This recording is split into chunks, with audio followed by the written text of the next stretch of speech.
यह कहानी उन फादर्स को समर्पित है जो अपने परिवार के लिए जी जान से काम करते हैं, खुद की इच्छाओं को मारकर अपने बच्चों के सपनों को पूरा करते हैं।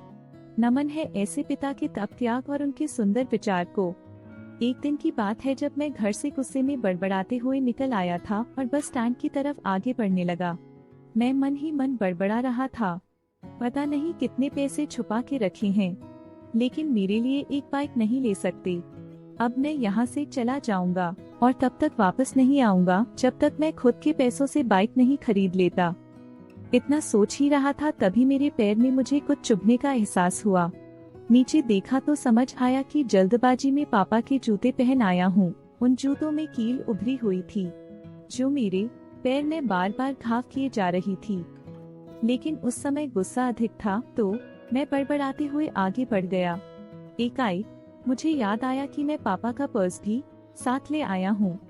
मेरे खुराफाती दिमाग में एक ख्याल आया कि क्यों न आज पापा का पर्स चेक किया जाए, जिसे आज तक उन्होंने किसी को हाथ तक नहीं लगाने दिया था।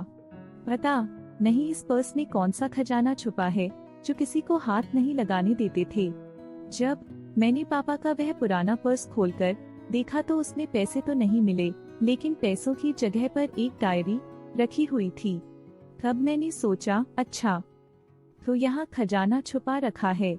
मैं समझ रहा था कि यहाँ पापा ने लिखा होगा कि किससे कितने पैसे लेने हैं और किसको कितने पैसे दिए हैं, लेकिन मैं गलत था। जब मैंने उस छोटी सी डायरी का पहला पेज खोलकर देखा तो वहाँ पर जो लिखा था वह थोड़ा सीरियस कर देने वाला था। डायरी में जो लिखा था उसे पढ़ने के बाद मेरे चेहरे पर जो एक्सप्रेशन थे वह गायब हो चुके थे, क्योंकि डायरी में वैसा कुछ नहीं था जैसा मैं सोच रहा था। वहाँ पर उन पैसों का हिसाब लिखा हुआ था जो अलग अलग कामों के लिए अलग अलग लोगों से उधार लिए गए थे।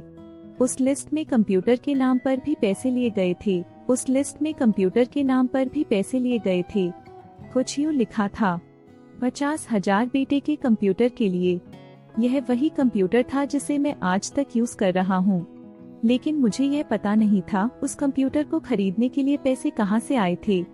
लेकिन आज पता चल रहा था। मुझे आज भी याद है जब मैंने पहली बार कैमरे के लिए जिद की थी, जो मेरे पापा ने मुझे 2 हफ्ते बाद मेरे बर्थडे पर ला कर दिया था, जिसे देखकर मैं बहुत खुश हुआ था। और मुझे खुश देखकर मुझसे कहीं ज्यादा अगर कोई खुश था तो वह थे पापा। अब मेरे चेहरे से गुस्सा एकदम गायब हो चुका था। जब मैंने आगे का पन्ना पलटा तो वहाँ पर कुछ इच्छाएं लिखी हुई थी। पहली जो विश थी उसमें जो लिखा हुआ था अच्छे जूते पहनना। यह बात मेरी कुछ समझ नहीं आई। तभी मेरा पाँव अचानक सड़क पर भरे हुए पानी पर जा पड़ा और तभी मेरे पाँव में कुछ गीलीपन होने का एहसास हुआ। जब मैंने जूता उतार कर देखा तो उसका तला टूटा हुआ था। यह देखकर मुझे डायरी में लिखी बात याद आ गई।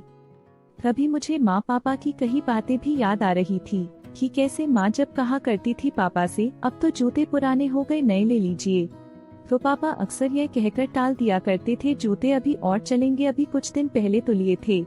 मुझे आज समझ आ रहा था कि कितने दिन और चलेंगे। साथ ही साथ यह भी समझ आ रहा था कि पापा पर्स को क्यों छुपा कर रखते थे। तभी उस डायरी को पढ़ते हुए बस स्टैंड पर पड़ी बेंच पर आकर बैठ गया। अब उस डायरी का आखिरी पन्ना बचा हुआ था। उस पन्ने को जब मैंने पलट कर देखा तो वहाँ कल की डेट लिखी हुई थी। डेट के नीचे लिखा हुआ था 50,000 रुपए बाइक के लिए। बस इतना पढ़ा और दिमाग सन रह गया। अब मेरे मन में कोई शिकवा गिला नहीं बचा था, बस मेरी आंखों से आंसू चले जा रहे थे। मुझे आज तक नहीं पता तब मैं क्यों रोए जा रहा था। अब मैं जल्दी से घर की तरफ भागा। पता नहीं आज कहां से इतनी ताकत आ गई थी कि मैं भागते हुए थक नहीं रहा था, और वह भी बिना जूतों के नंगे पैर। जैसे तैसे मैं बाइक एजेंसी पर पहुंचा। पापा वही थे।